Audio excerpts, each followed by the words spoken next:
phrase d'Ernest Renan, prononcée donc à la Sorbonne en 1885. J'ai pas beaucoup de temps, donc je vais raccourcir mon propos. Une nation est définie par trois choses, son territoire et sa population, sa souveraineté. Le territoire et la population, c'est matériel, c'est quantifiable.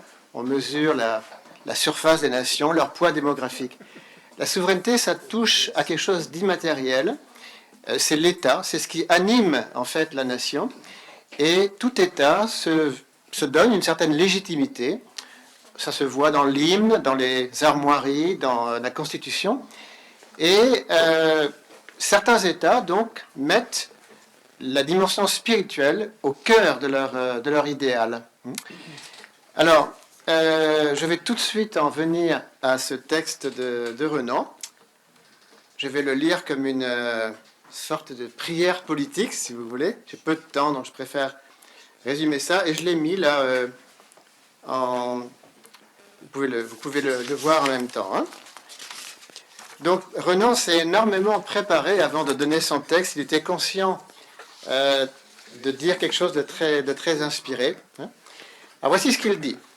Une nation est une âme, un principe spirituel, deux choses qui, à vrai dire, n'en font qu'une, constituent cette âme, ce principe spirituel. L'une est dans le passé, l'autre dans le présent.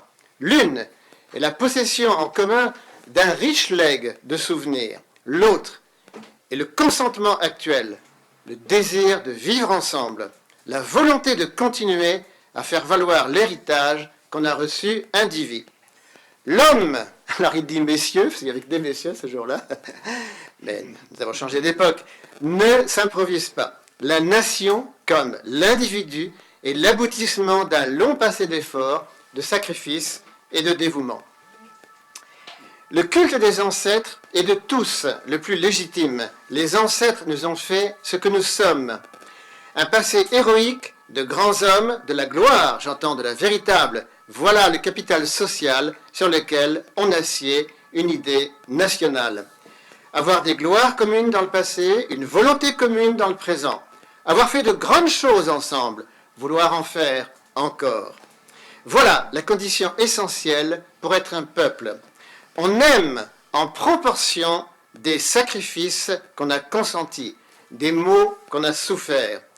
On aime la maison qu'on a bâtie et qu'on transmet. Le chant spartiate, nous sommes ce que vous fûtes, nous serons ce que vous êtes, et dans sa simplicité, l'hymne abrégé de toute patrie. C'est magnifique, hein? Voilà. Dans le passé, un héritage de gloire et de regrets à partager. Dans l'avenir, un même programme à réaliser.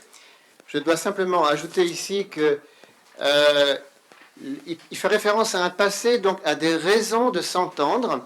Il y a un pacte par rapport à un passé sacré, immémorial. Il y a le présent qu'il appelle le plébiscite de tous les jours. Il faut s'entendre avec son prochain, c'est beaucoup plus prosaïque. C'est vraiment parfois même un peu médiocre, un peu terre à terre. Et puis il faut s'entendre sur le futur. Ici, on peut citer deux auteurs à l'appui de Renan. Eric Hobsbawm décrit la nation comme une invention de tradition. C'est donc un passé légendaire, mais en même temps une projection. Et l'Irlandais Benedict Anderson définit la nation comme une communauté imaginée, c'est-à-dire vraiment plutôt comme un projet tourné vers le futur. Renan, il a une vision très, très large, on va dire. Hein. Alors, je continue. Il est bon de rappeler... Alors, donc, j'ai cité Renan, donc je continue avec le texte de Renan. Avoir souffert, joui, espéré ensemble, voilà ce qui vaut mieux que des douanes communes et des frontières conformes aux idées stratégiques. Voilà ce que l'on comprend, malgré la diversité de races et de langues. Je disais tout à l'heure, avoir souffert ensemble. Oui, la souffrance en commun unit plus que la joie.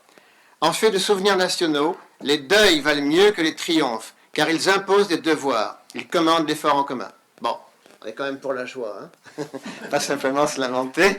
Donc il faut aussi, bien sûr, des élans de joie, hein, d'enthousiasme, et pas simplement des commémorations endeuillées, au monument aux morts. Hein. Il est bon de célébrer les joies à venir.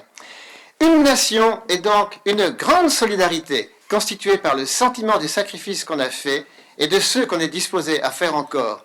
Elle suppose un passé, elle se résume pourtant dans le présent par un fait tangible, le consentement, le désir clairement exprimé de continuer la vie commune. L'existence d'une nation est, pardonnez-moi cette métaphore, un plébiscite de tous les jours, comme l'existence de l'individu est une affirmation perpétuelle de vie.